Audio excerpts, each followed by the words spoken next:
Les bas et les airs, Jomb, on dit Mogo, pas Mogo, on dit Floco, pas Floco. Disons-nous les choses, aujourd'hui je suis avec une sacrée équipe. Et oui, Comment allez-vous, jeunes gens? On va Ça bien. va, Très merci. bien. Merci. Vous allez bien, ça va? Ça va. Toujours. Tranquille. ça va. Ça va, pas trop stressé? Non, Non. jamais. On n'est pas dans ça. C'est qu'il a détendu, il a dit. Il veut gérer la Nous pression. ne sommes pas dans ça. Est-ce que chacun peut se présenter, s'il vous plaît? Moi, c'est Sylvain Semedo Fernandez, 22 ans, jeune capverdien à la recherche d'emploi. D'accord.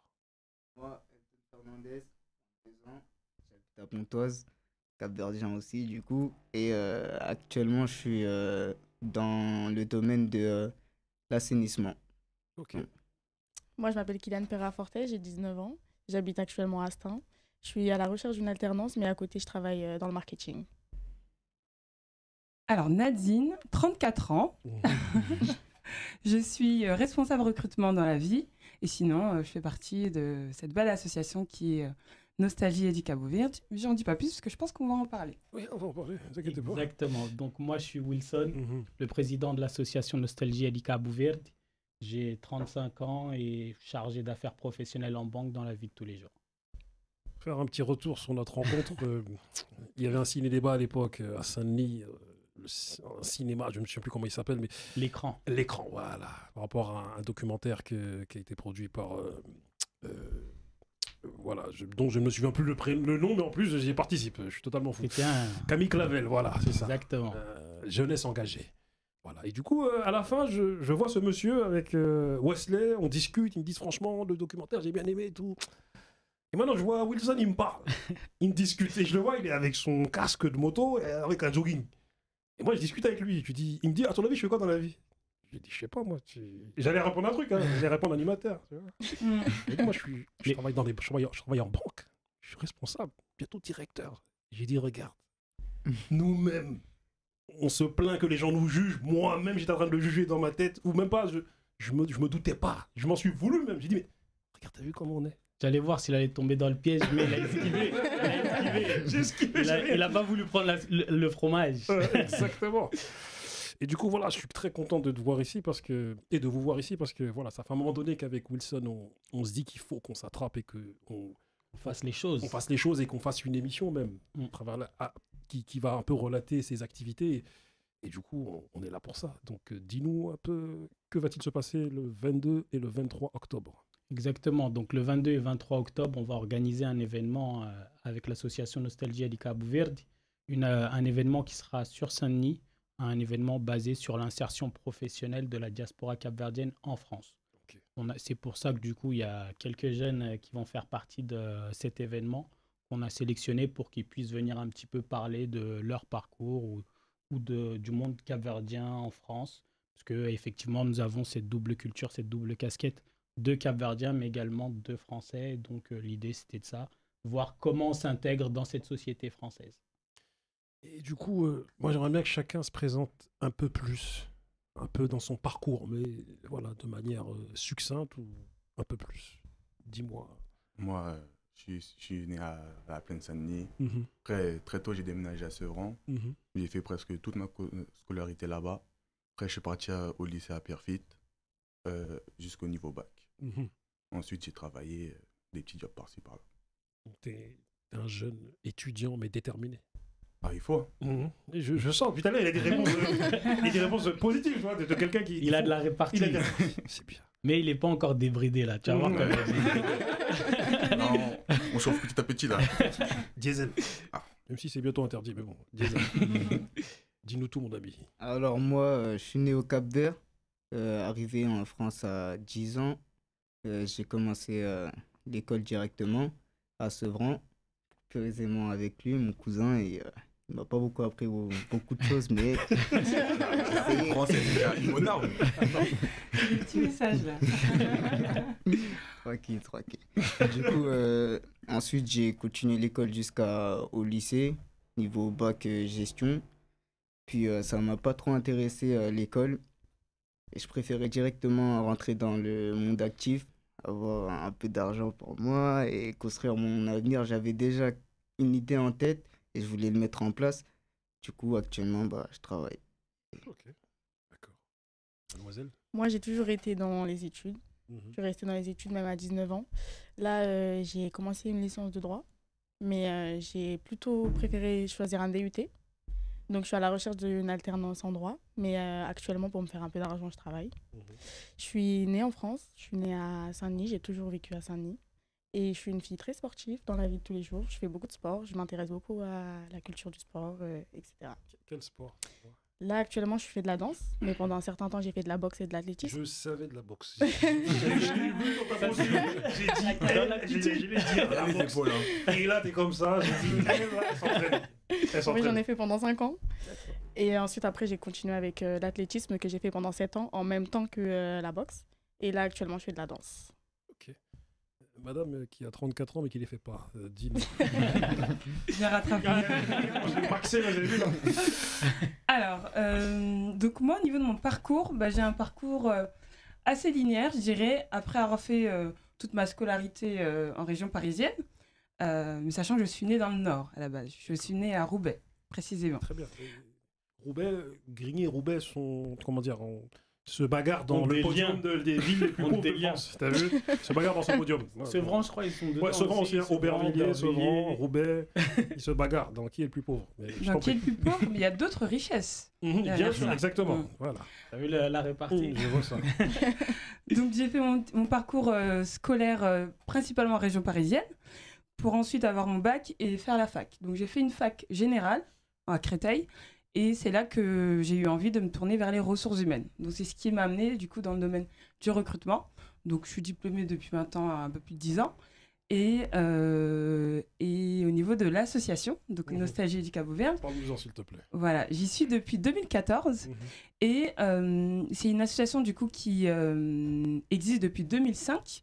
Mais je l'ai découverte justement grâce à ces actions de solidarité, puisque cette association intervient dans différents volets, et notamment au niveau de la solidarité, pour préciser, des actions au Cap-Vert, comme la réhabilitation d'une école au Cap-Vert, mais il y a d'autres volets, comme le volet sportif. L'association NDCV est beaucoup connue pour ses tournois de foot. Et la première fois que j'y ai participé, finalement, c'était par ces tournois, parce qu'il y avait cette volonté justement de rassembler et de vivre des moments où on se dépense, mais en même temps où on se retrouve, où on s'amuse. Et depuis 2019, on a eu envie de s'axer sur un volet plutôt qui concerne le monde professionnel, et c'est là qu'on a eu envie de lancer justement cet événement qui s'appelle Croyez en vous, et qui a pour objectif de rassembler autour de... ce sont des rencontres professionnelles en fait. Faire se rencontrer des personnes de différents milieux professionnels pour justement permettre à ce que à la fois ceux qui vont être plutôt côté étudiant puissent rencontrer des professionnels de différents milieux, mais même ceux qui sont dans différents secteurs d'activité qui puissent se rencontrer et justement qu'il y ait ces échanges, ce partage. C'est vraiment dans cette volonté-là. Monsieur, dont j'ai eu un jugement, je m'en excuse, tu vois, auprès de tous. Mais quoi qu'il en soit, quel est ton parcours, mon ami? J'étais déjà habitué, mais après moi, mon parcours, par contre, il n'est pas forcément linéaire. T'étais pas trop loin, justement, par rapport au survêt. C'est-à-dire qu'effectivement, je suis un jeune de banlieue. Je suis né au Portugal, mais je suis venu assez tôt en France. Et j'ai grandi entre Aubervilliers et Saint-Denis. Au niveau de ma scolarité, j'ai eu une scolarité un peu difficile. Après, pourquoi? Parce que j'estime que je ne savais pas ce que je voulais faire. Être plutôt footballeur, comme beaucoup de jeunes. Et tant que je n'avais pas ressenti le besoin, justement, de l'école, savoir à quoi l'école allait me servir, je n'étais pas totalement investi. Et du coup, par rapport à l'évolution, arrivé jusqu'au lycée, j'ai eu des notes plutôt, pour ne pas dire catastrophiques, moyennes. Et du coup, je me suis fait renvoyer de plusieurs lycées jusqu'à l'obtention de mon bac, où j'ai eu ce petit déclic juste avant l'obtention de mon bac. Et de là, j'ai eu mon bac et j'ai continué des petits boulots. J'ai arrêté l'école, j'ai continué des petits boulots. Après avoir continué les petits boulots, j'ai décidé de reprendre mes études. J'ai fait un BTS banque et ainsi de suite. J'ai avancé on fait un petit retour en arrière, parce que moi, quand je t'ai rencontré, tu me l'as expliqué. Moi, il y a un truc qui m'a toujours interpellé, c'est qu'à un moment donné, quand tu as fait les petits boulots, on va faire un petit retour dans les petits boulots. Tu as travaillé dans tout ce qui est BTP, et c'est là que tu as eu le déclic. Est-ce que tu peux nous l'expliquer? En fait, pour rentrer encore plus dans les détails, ce qui s'était passé, c'est que en terminale déjà, en seconde, au bout de ma 2e année de seconde, je me suis fait renvoyer d'un lycée. J'ai été dans un autre établissement scolaire. Dans le second lycée où j'ai été, ça se passait plutôt bien jusqu'à ce que je me dise, voilà, je voulais arrêter l'école parce que je n'arrivais pas à me projeter sur ce que j'allais faire. Donc en première, j'étais déjà démissionnaire de l'école, mais je me suis accroché parce qu'il n'y avait rien à faire au quartier. Donc j'y ai été. Et en terminale, je suis passé en conseil de discipline par rapport à des bêtises que j'avais fait à l'école. Et sur ce conseil de discipline-là, j'avais décidé de me remettre en question et de vraiment travailler pour l'obtention de mon diplôme. Mais j'avais des dettes avec une ancienne prof qui avait une dent contre moi, et qui savait que j'avais une épée de Damoclès au-dessus de la tête et qui est venue me mettre la pression dans le sens où le résultat du conseil de discipline, c'est on t'accorde une chance, mais au moindre rapport, on t'exclut. Et donc, du coup, quand elle a entendu ça, elle a tout fait pour que j'obtienne ce fameux rapport. Et en fait, c'était un mois, je crois, avant la préparation avant les dates des examens du bac. Ma prof principale était absente et elle devait surveiller les 2 classes, sa classe et ma classe. Et dès le matin, à 8h du matin, elle arrive. Première chose qu'elle dit devant tout le monde, devant tous les élèves, Monsieur Wilson, vous prenez vos affaires, vous sortez à 8h du matin. Je lui dis, et pourquoi? Elle me dit, parce que vous êtes un voleur et je n'ai pas confiance en vous, sachant que je dois faire des allers-retours entre les 2 classes. Et de là, j'ai décidé de ne pas sortir parce que j'ai dit, voilà, j'estime que je suis venu en classe pour travailler. J'ai le bac dans un mois, j'ai pas d'ordinateur chez moi et je dois travailler sur ordinateur. Et elle a insisté, si vous sortez pas, il n'y a personne qui travaille. Et j'ai fait ma grosse tête et j'ai dit, je sors pas, il n'y a personne qui va travailler, et ainsi de suite. C'est monté, jusqu'à ce qu'il y ait les surveillants qui viennent. Je me suis embrouillé avec les surveillants. Et jusqu'à ce que, du coup, j'ai ragé. Je dis, déjà, si vous voulez que je sorte, vous me dites, s'il vous plaît, monsieur Wilson, est-ce que vous pouvez sortir? Et puis, elle avait sa petite fierté. Elle m'a dit, non, je ne vais pas dire s'il vous plaît, vous allez sortir. Et jusqu'à ce qu'une autre prof intervienne et me dise, voilà, venez Wilson, je vais vous aider. Et elle m'a accompagné. Franchement, c'était une prof qui m'a aidé sur ce moment-là. Et puis, de cette situation-là, a eu ce fameux rapport qui a décidé de m'exclure du lycée. Et j'ai ragé, j'ai dit, ils me prennent pour quelqu'un que je ne suis pas. Je vais leur montrer que je suis capable. Et de là, j'ai décidé de travailler et j'ai été à l'université. Et voilà, dans tous les malheurs, il y a un bonheur. Parce que je pense que si je ne m'étais pas fait renvoyer, je ne suis pas certain que j'aurais eu le bac à ce moment-là. Parce que justement, tous les camarades de ma classe, ils ont vu ce qui s'était passé. Et ils ont décidé d'imprimer, de photocopier tous les cours des 2 années, alors que je n'avais même pas le quart des cours. Et ils m'ont tout donné. J'allais à l'université pendant qu'ils étaient à l'école. Je révisais pendant que j'étais à la bibliothèque. Et à la fin, j'ai eu plus de 4,4 au bac. Plus de 4,15 au bac du moins. Et une moyenne générale de plus de 12 et quelques. Là où d'habitude, mes moyennes étaient autour de 8-9. Donc j'étais plutôt satisfait. Et dans ce malheur, j'ai réussi à trouver mon bonheur. Et pour revenir sur l'histoire du vol, c'était un livre comptable que j'avais volé. Et c'est pour ça que... t'avais vraiment volé alors. Après, il y a la réalité des choses. C'est pour ça que j'ai dit, j'ai fait des bêtises. J'étais jeune, j'ai fait des bêtises. Mais en fait, tu vois que je pense qu'il me manquait un peu aussi de cerveau. Parce qu'à ce moment-là, j'étais en première. C'était... Il a volé pour voler. Non, mais en fait, c'est comprendre comment tu te fais cramer facilement, en fait. C'est-à-dire que j'avais volé un livre avec un camarade, on avait volé un livre comptable qu'elle nous avait demandé. Je crois le livre, il coûtait 25 € ou 30 €. Et c'était un livre qu'il fallait acheter en début d'année. Mais tu connais les mamans, j'ai pas d'argent, ceci, cela, donc tu veux pas lui demander de l'argent parce que tu sais qu'elle va te dire non, etc. Tu as directement ce petit truc. Et donc, du coup, on a trouvé utile de le prendre. Au final, on a pris le livre et on est revenu avec dans la même classe. On est revenu avec dans la même classe en disant que non, on l'a acheté à Gilbert Jeune, à Saint-Michel, etc. Et comme par hasard, il lui manquait de livres. Et elle savait qu'il n'y avait qu'à nous deux qu'elle n'avait pas vendu les livres et c'est comme ça que ça s'est su. c'est comme ça, entre guillemets, qu'il y a eu l'histoire de voleur de livres. Livre comptable, bon, c'est pas bien de voler, mais un livre comptable tout de même. Il avait utilité, le livre. Voilà, exactement. Et je sais que, voilà, pour finir, je sais que à un moment donné dans ton parcours, dans tes petits boulots, tu as fait du BTP. Ouais. Et qu'à un moment donné, tu t'es dit, il y a des papas qui t'ont parlé, qui t'ont dit, mais toi, tu es là. C'est ça. T'as le bagage culturel et le bagage intellectuel et tu fais le même boulot que nous. En fait, il y a eu, c'est pas un papa, mais c'est au contraire une amie de moi, une amie de mon association, qui m'a dit justement, Wilson, t'as pas honte, t'es né en Europe, t'as le bac en poche et tu travailles dans le bâtiment avec le père d'un tel qui ne sait ni lire ni écrire. Et de là, je me suis remis en question et effectivement, je me suis arrêté, j'ai commencé à réfléchir et je me suis dit, ouais, c'est vrai, effectivement, j'ai des moyens que d'autres n'ont pas eu et je suis là, je me laisse aller. Donc effectivement, à partir de ce jour-là, j'ai décidé de ne plus retourner au bâtiment, j'ai fait mes recherches et j'ai démarré une alternance à ce moment-là.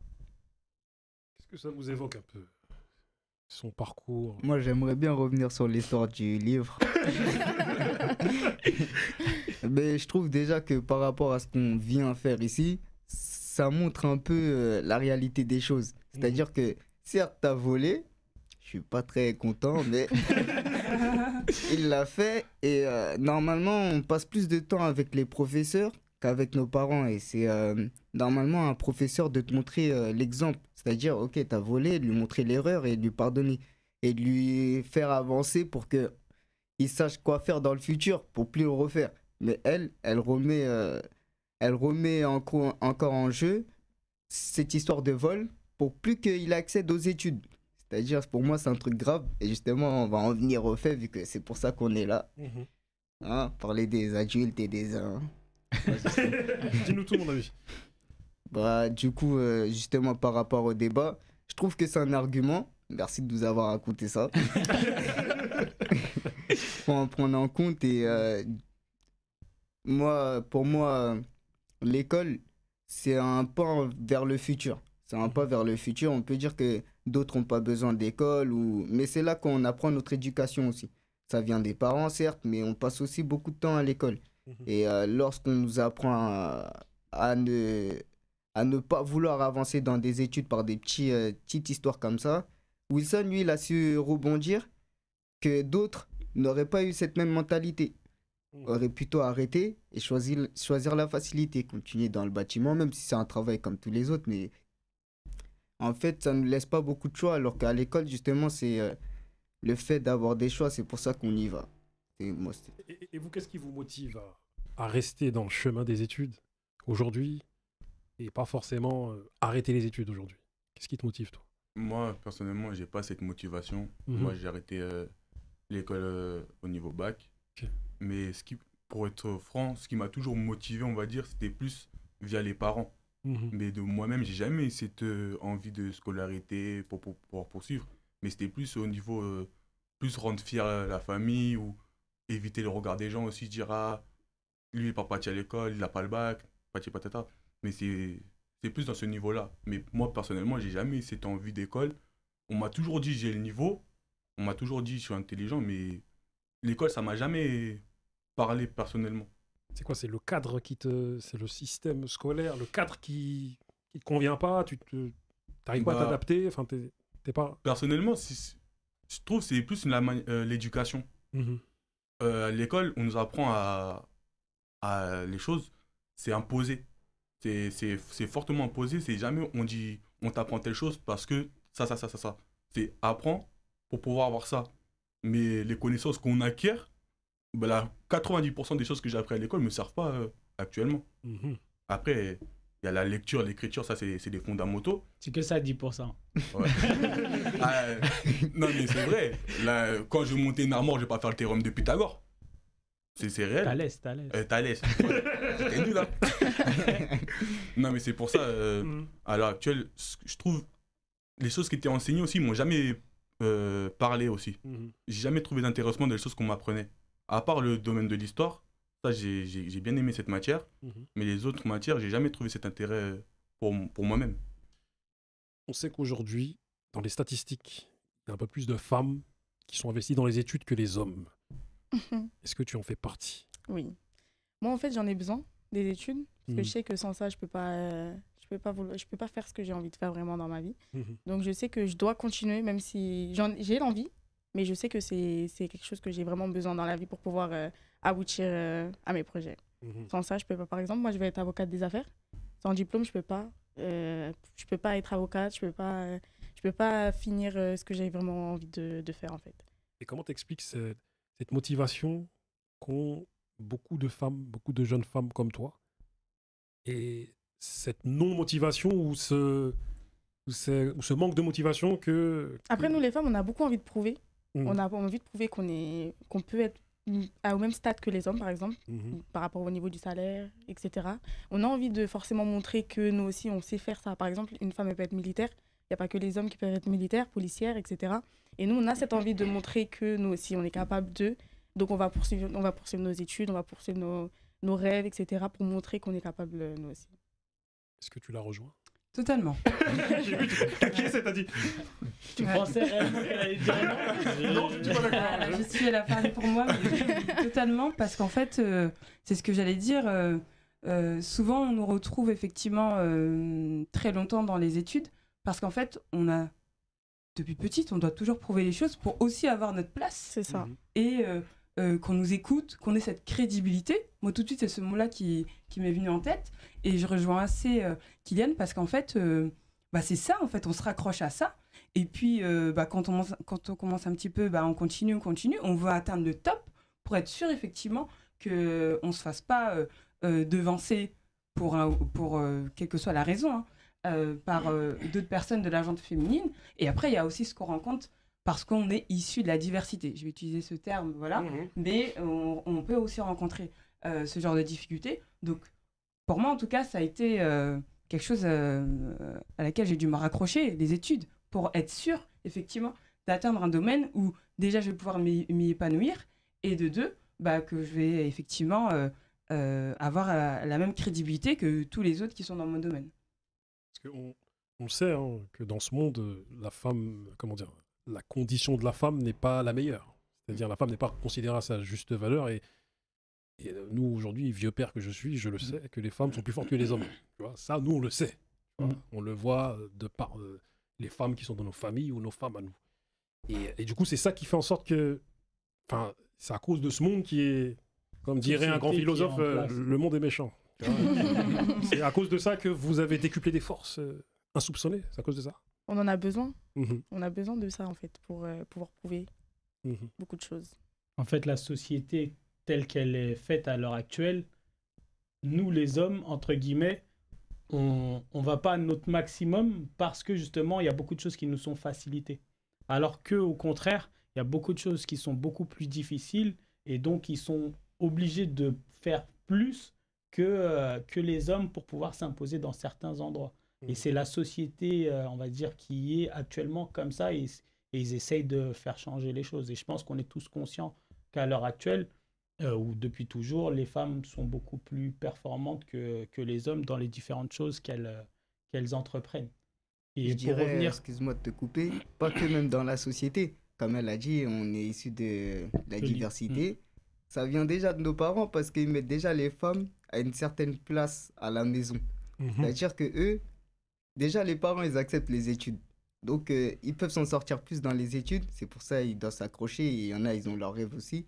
Mais les parents, la place de la femme, surtout avant, je pense que maintenant, ça a un peu changé. Mais la place de la femme avant... Attends, je vais dire un truc. Je sens que tu vas le dire. La cuisine. La cuisine ou la salle de bain, non? Je sens des regards. Mais voilà, c'est tout. Non, mais au-delà de ça, après, je parle pour ma culture à moi. Personnellement, les Cap-Verdiens, les femmes, c'est dans leur foyer, c'est eux les chefs. Qu'on dise les choses concrètement. Chez moi, mon père, c'était pas le chef. C'est pas que chez moi, j'ai des cousins, j'ai des amis issus de la diaspora capverdienne aussi. Les femmes, chez les Capverdiens du moins, c'est les hommes. Pour dire, c'est eux les hommes. Ma mère, je sais que c'est plus un homme que d'autres hommes. La phrase est bizarre, mais moi je me suis compris. Je sais que ma mère, en termes de détermination, courage, il n'y en a pas beaucoup au-dessus d'elle. Voire il n'y a pas. C'est soit t'es égal, mais t'es pas au-dessus. Et c'est ça qu'en fait, dans notre quotidien, qui fait qu'on nous, on a ce respect vers la femme, et on sait que la femme a des capacités. Parce que depuis notre jeunesse, on voit les femmes autour de nous, c'est que des guerrières pour la plupart. Après, il reste des exceptions, comme partout.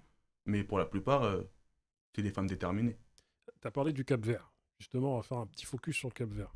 Moi, je voulais juste, avant de parler du Cap-Vert, par rapport à la partie scolarité, juste compléter ce qu'ils ont dit. Et évoquer en fait que l'un des problèmes aussi qui fait que beaucoup de jeunes ne s'identifient pas avec l'école, c'est le manque de projection. C'est-à-dire le fait de ne pas savoir qu'est-ce qu'on va faire concrètement plus tard et quelle est la voie qu'il faut prendre pour atteindre notre objectif. Ça fait que aujourd'hui on ne s'accroche pas trop à l'école. Parce que comme il disait Sylvain, on va à l'école parce que limite c'est imposé. Mais on ne va pas à l'école parce qu'on sait ce à quoi ça va correspondre et en quoi ça va nous aider à atteindre nos objectifs.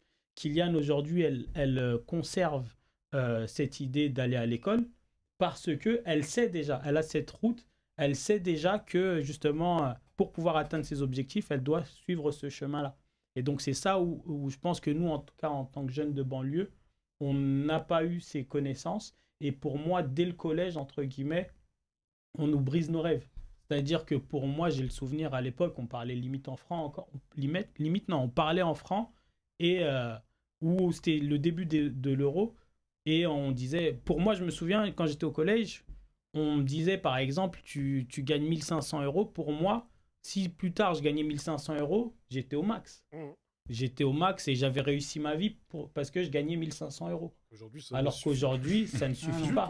Tu vois, mais c'est justement ce décalage qui existe qui, pour moi, est problématique. C'est-à-dire qu'on ait des modèles ou des grands frères ou des grandes sœurs pour nous dire justement 1500 €, c'est rien. Pour beaucoup, voilà, ils n'ont pas le choix, donc ils les ont. Mais, entre guillemets, tu as la capacité de pouvoir te battre pour plus. Et tu vaux plus. Tu vois, et tu vaux plus. C'est surtout ça. Aujourd'hui, qui sait, peut-être que tu vaux 15 000 € par mois, peut-être que tu vaux 100 000 € par mois, mais on ne le sait pas. Et aujourd'hui, c'est pour ça qu'on fait cet événement Croyez en vous, pour pouvoir, comme le dit son nom, faire en sorte que les jeunes croient en eux. Que les jeunes ou que les gens, entre guillemets, de manière générale, croient en eux. Et qu'ils aillent au bout de leurs rêves et ne pas se laisser brider par ces plafonds de verre qui existent et qu'on puisse les briser tous ensemble. Est-ce que, comme Wilson, vous avez connu dans votre scolarité un professeur qui vous a marqué? Moi, je sais que ça m'est arrivé. Moi, là, qui vous a marqué positivement, hein, je parle pas de... Non, mais après, négativement, si tu veux aussi. Positivement, oui. Si vous voulez, positivement et négativement. Vas-y, on va aller sur ça. Non, moi, j'ai connu un professeur, Monsieur Cissé. Malien, tout dans le titre. Hein. Non, ce professeur, en fait, comme j'ai dit, j'ai jamais eu ce goût de l'école. C'est plus j'allais pour mes parents que pour moi. Mais en fait, c'est le seul moment où, avec ce professeur, où j'allais à l'école, enfin, du moins dans cette matière, par plaisir. C'est limite, ça, mes potes ils disaient venez on sèche. Non, je veux apprendre. Mais en fait, il avait cette manière d'aborder l'éducation et les cours qui me parlait beaucoup plus. C'était moins rigide. C'était moins rigide, mais c'était très clair. Ça veut dire, je prenais ce plaisir. Et il y avait, dans son cours, il y avait moins cet esprit de compétition. Parce qu'un truc qui m'a beaucoup freiné aussi, c'est par exemple quand on rend les notes au contrôle. Certes, je faisais pas les efforts pour pouvoir apprendre à avoir des bonnes notes, mais je trouve ça super rabaissant quand quelqu'un dit « t'as 2 » devant tout le monde. Ouais, c'est vrai que tu soulèves quelque chose d'important aussi. Et en fait, au-delà de ça, après, ça bride la vision qu'on a de la scolarité parce que l'école, ça devient plus la compétition. On se dit, faut que j'apprenne parce que mon pote, là, il dit, faut que moi j'ai 12. C'est pas, faut que j'apprenne pour avoir 20. Moi, pendant un moment, dans ma scolarité, maths, j'ai toujours été 0 à partir du collège. Mon pote, il avait 3, j'avais 4, j'étais content. Mais ce prof-là, il m'a permis de prendre du plaisir dans les cours. C'était l'histoire. Et franchement, là, c'est le seul cours qui m'a permis de, on va dire, de me dépasser. Bah, j'étais l'élève inattendu, en fait. Parce que j'avais le jugement des autres professeurs. Ah, lui, il a les capacités, mais il ne fait pas les choses. C'est dommage. Il a les compétences, mais j'avais jamais mis les compétences, sauf dans ce cours-là. Et dans ce cours-là, c'était flagrant dans mon bulletin parce que dans les autres matières, j'avais 11, 12, et dans celui-là, j'avais 18.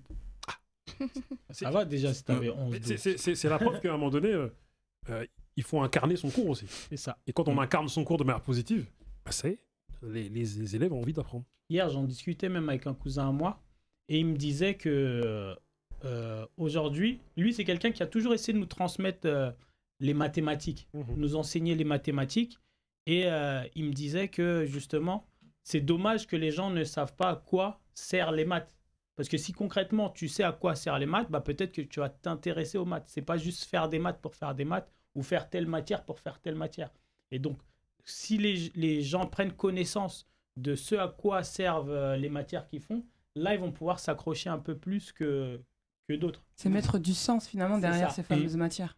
Parce qu'aujourd'hui, c'est ce qui manque. Non, mais c'était ça, je rebondissais sur ce que disait Wilson. Et pour répondre à ta question du professeur qui m'a marqué positivement et négativement, j'en ai un qui a réussi à faire les deux. Ok, d'accord. Voilà. Okay. Parce qu'en fait, faut savoir que j'ai raté mon bac. Donc du coup, ma première année terminale, bah, il m'a totalement traumatisée. Et effectivement, c'était un prof de maths. J'avais que des notes qui tournaient autour de 5. Et en fait, à un moment donné, il a expliqué, c'est exactement ce que dit Wilson. Il a expliqué mais à quoi servent les maths et quelle méthodologie je dois appliquer. Et quand j'ai repassé mon bac et que je l'ai eu, déjà quand je l'ai eu, je disais mais non, pas lui encore. Ça m'a, voilà. Bon, c'est pas grave, on y va. Et là, effectivement, les choses se sont mieux passées parce que finalement, j'ai compris le sens de cette matière et surtout, j'ai pu appliquer une méthodologie pour laquelle il a pris le temps en tout cas de l'expliquer. Et il m'a dit, Nadine, oublie, tu n'auras plus de 3, tu n'auras plus de 5. Et en effet, mes notes tournaient plutôt autour de 15. Et quelle satisfaction après au final d'avoir à son bac ce genre de notes. Donc voilà, finalement, la balance s'est bien retournée. Deux en un. C'est ça. Toi, dis-nous. Moi, non, pas spécialement, pardon. Mais en fait, moi, c'est plus des profs qui m'ont plutôt dit tu vas jamais réussir. Et que je peux croiser dans la rue aujourd'hui et leur dire je vais en fac de droit. Ils sont plutôt étonnés, donc je trouve ça normal, mais bon. En fait, moi, j'étais plutôt celle qui énervait les profs. Parce que, en fait, je faisais rien en cours, mais j'avais toujours des bonnes notes. Et personne n'arrivait à comprendre comment j'arrivais à avoir des bonnes notes. Mais moi, je ne comprends pas ces élèves. Ceux-là, je ne les comprends pas. Exactement. En fait, moi, je faisais vraiment rien. Je pouvais être au fond de la classe. J'écoutais à moitié, mais je faisais rien. Mais par contre, j'avais toujours des bonnes notes. J'ai toujours eu des bonnes notes. Quand j'avais des 7, j'étais choquée. C'était peut-être la mémorisation. Peut-être. Ouais, c'est ça. J'allais parler de ça, la capacité de mémorisation. Peut-être. C'est beaucoup ça l'école en vérité. C'est la capacité à mémoriser c'est ça. Ce qu'on nous inculque. Mais on m'a plutôt dit, bah, du coup, en droit, tu vas jamais réussir, etc. Et aujourd'hui, par exemple, il y a pas longtemps, j'ai croisé un ancien professeur que j'avais. Je lui ai dit que j'allais à l'école, en fac de droit. Il était plutôt choqué. Il s'est dit que j'allais arrêter depuis longtemps. Mais j'ai continué. Et c'est aussi l'envie que j'ai envie de faire, de montrer, en fait, que je vais réussir. Même si vous m'avez dit que non, je peux pas, je vais réussir, je sais que je vais réussir et j'ai vraiment l'envie. Donc c'est pour ça qu'actuellement, je suis toujours dans les études, etc. Mais en soi, j'ai pas eu vraiment de profs qui m'ont posé problème vu que je calculais un peu personne. Les profs, ils me connaissaient juste parce que j'étais timide derrière au fond. Mais avec le radiateur. C'est ça. Mais en fait, j'étais aussi perturbatrice quand même. J'avais quand même mon côté perturbatrice, ça je le sais. Mais je pouvais quand même avoir des bonnes notes, même si... En fait, c'est ce qui énervait beaucoup les profs. On te découvre, hein, parce que quand on te voit comme ça, là, on se dit pas ça. Hein. Mais en fait, t'étais comme ça. C'est ça. Mais tu élèves du fond de la classe. Mais tu te rends compte que c'est très grave ce que des profs t'ont dit, même si t'étais dans une posture de révolté, tu ne réussiras pas. Oui, parce que c'était dur. C'était dur. En plus, on voyait mon comportement. J'étais perturbatrice, je rigolais fort, etc. dans la classe, quoi. En fait, mon bulletin, il y avait des bonnes notes, mais les appréciations, ça allait pas. Donc c'était plutôt les appréciations qui me disaient peut-être que j'allais pas réussir, mais en fait au final j'ai eu mon bac du premier coup, j'ai toujours eu des bonnes notes et là je suis en école de droit. J'ai commencé ma licence de droit mais ça m'a pas plu. Parce que moi je préfère une école où je suis bien encadrée par des professeurs qui m'accompagnent dans mes études que être dans un amphithéâtre au fond et écouter, prendre des notes, etc. Donc et j'ai préféré la pratique. Donc c'est pour ça que je me suis retournée vers un DUT de droit. Mais je vais toujours rester dans le droit parce que je sais ce que je veux faire et je sais que je vais y arriver. J'aime cette détermination. Elle est déterminée. Hein. Moi, on peut l'applaudir même. Merci. Et Kylian. Mon ami, on va finir par toi. Déjà, moi, je vais rebondir sur ce que tu as dit. Parce que tu as dit que tu avais les notes mais pas les appréciations. Ouais, c'est ça. Moi, j'aurais bien aimé. Parce que Ma mère, c'est pas ce qu'elle regardait, les appréciations. Je te jure. C'était les notes directement. Et du coup, en plus, j'étais bien aimé de mes professeurs. J'avais toujours des bonnes appréciations, c'est-à-dire, continue, Elton. Allez, courage. Tu peux encore. un C'est petit vrai que peu. ton sourire, ça se voit. T'es là, tu souris, t'es là. Oh, on aime bien, je suis là. Ça se voit. Et du coup, les notes, c'est vrai, ça suivait pas trop. Mais moi, c'était vrai, j'aimais pas trop travailler à la maison. Je préférais aller jouer au foot tout le temps, sortir. C'est-à-dire, les notes suivaient pas trop. Déjà que j'écoutais pas trop en cours. C'était perturbé, en fait. Comme j'ai changé direct et que je suis venu du Cap-Vert direct, on m'a mis dans une école à Sevran où ça suivait pas trop aussi. Du coup... Non, c'est pas la ville. Non. J'ai juste fait le charisme, c'est tout. Et du coup, moi... Mais ce qui m'a marqué vraiment comme prof aussi, c'est mathématiques. Hein. Moi aussi, en Mathématiques. Mais pour le coup, aujourd'hui, je suis assez fier parce que je m'en sors dans... Ben, on va dire, c'est positivement et négativement aussi. Du coup, dans les maths, on m'a toujours dit que si on ne comprend pas, on ne peut pas y arriver. Si on ne sait pas à quoi ça sert, on ne peut pas y arriver. Nous, c'était juste vouloir apprendre ce qu'on nous a donné en cours et essayer de le refaire. Mais les maths, ce n'est pas comme les autres matières. C'est plutôt apprendre et savoir l'utiliser après. En gros, l'utilité. Et ce que moi, je n'arrivais pas à comprendre. Je me disais toujours, les maths, de toute façon, ça ne sert à rien. Ça y est, je sais compter. Du coup, dire un mathématicien ça. Ça lui parle mal, hein. Moi, et c'est une prof qui me mettait tout le temps des zéros avant même que je fasse le contrôle. D'ailleurs, c'était méchant quand même. Et puis moi, j'acceptais. Je savais que j'allais avoir 0 dans tous les cas. Mais un jour, j'aime pas trop qu'on se moque de moi. Et puis, l'élève le plus modèle de la classe s'est moqué de moi. Et comme je suis un rageux, je voulais aussi monter un peu mes notes pour réussir à dépasser cet élève pour qu'un jour je puisse me dire, tu vois toi. Et c'est ce que j'ai fait. Du coup, je suis parti demander à cette prof qui me mettait tout le temps des zéros. Je voulais apprendre avec et je suis parti en études le soir. J'allais avec elle et elle m'apprenait. Et j'ai réussi. Du coup, en maths, j'avais des zéros. Je passe à des 11 le deuxième trimestre et le dernier trimestre, je passe à 15, 16. On peut dire à ma mère. Hein. Ma mère peut demander. Et du coup... j'ai jamais dépassé le premier élève, mais bon. En tout cas, c'était une source de motivation. T'as progressé. On arrive à la fin de notre entretien. Ouais. Parle-nous une dernière fois de Croyez en vous, qui aura lieu le 22 et 23 octobre à la Bourse du Travail, à Saint-Denis, 9h à 18h. Exactement. Donc, l'événement Croyez en vous, on est sur la 3e édition du Croyez en vous. Et la première édition a eu lieu en 2019. 2020, on n'a pas pu le faire à cause du Covid. Et on a enchaîné ensuite en 2021 et là 2022. On a une programmation très, très riche. Donc, ça va de l'atelier sur l'investissement immobilier, l'atelier sur la création d'entreprises. On a de l'art oratoire. On a un débat avec ces jeunes, justement. On a parlé de débat tout à l'heure. Vous allez pouvoir aller voir sur scène sur ce débat qui va avoir lieu entre des managers et la jeunesse, la jeunesse dorée. C'est ça. Et puis, on va terminer aussi avec une cérémonie sur la remise des diplômes des diplômés de la diaspora capverdienne en France, où on a pas mal d'élèves qui ont été diplômés et on souhaite valoriser justement les succès de la jeunesse. Et pas que, même les personnes qui ont repris leurs études. Donc, c'est ce qu'on souhaite. Après, il y a différents ateliers. Je n'ai pas tout cité, mais si tu veux compléter. Pour compléter, en effet, il y a aussi un atelier sur l'art oratoire, un atelier d'anglais. Il y a différentes thématiques parce que l'objectif, c'est qu'on puisse balayer un peu tous les thèmes, mais que ce soit toujours sur quelque chose où on va à la fois apporter un certain nombre d'informations, de connaissances, de conseils pratiques, mais aussi qu'il y ait d'interaction entre les intervenants et les participants.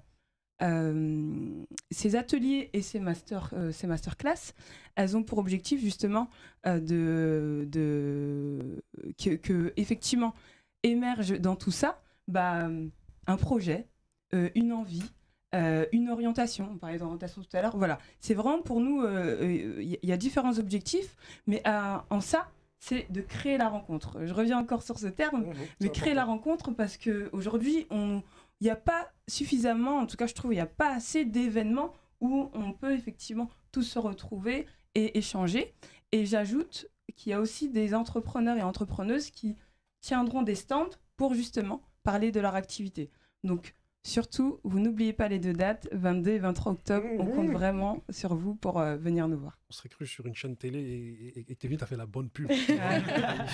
J'ai juste insisté, voilà, on a évoqué l'événement de la diaspora capverdienne de France, mais c'est un événement ouvert à tous. C'est-à-dire que les problématiques des Capverdiens en France sont les mêmes problématiques que les Maliens de France, que les Sénégalais de France, que les Français, que les jeunes de quartier, que les jeunes de province.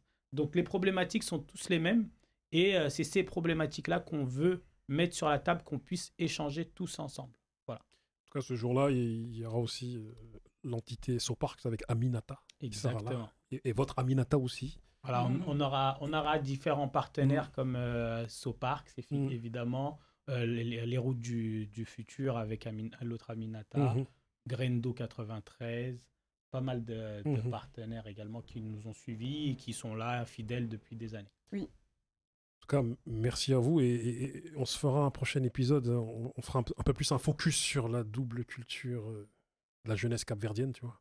Parce que nous, on connaît les Capverdiens vers chez nous à Grigny. On sait que vous êtes certains, je vais rentrer dans les clichés. Hein. Non.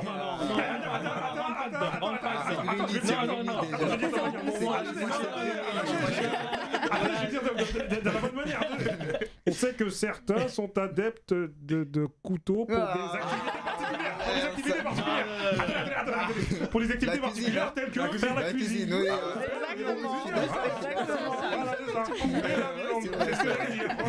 Quelle viande? C'est ça le problème. Voilà. Et c'est ça c'est pour ça qu'on fait croire en vous, pour montrer que les choses évoluent et pour pas faire de mauvais stéréotypes comme ça. Et quand on voit les Capverdiens, quand on voit les jeunesses de la banlieue, quand on voit la diversité, qu'on pense autre chose que justement ces mauvaises images-là. C'est vraiment le but. Après, la bonne image du Cap-Vert, c'est tout à l'heure vous avez parlé des Maliens sénégalais, vous êtes issus de nous, quoi. Un peu quand même, tu vois. Mais ça, on va c'est ça, il n'y a pas de souci. C'est l'Afrique qui gagne. C'est l'Afrique qui gagne. C'est un mélange de plein de... Il y a l'histoire. Voilà, il y a l'histoire, on en discutera. Il y a l'histoire. Merci à vous. Merci à toi. Merci beaucoup pour ton accueil.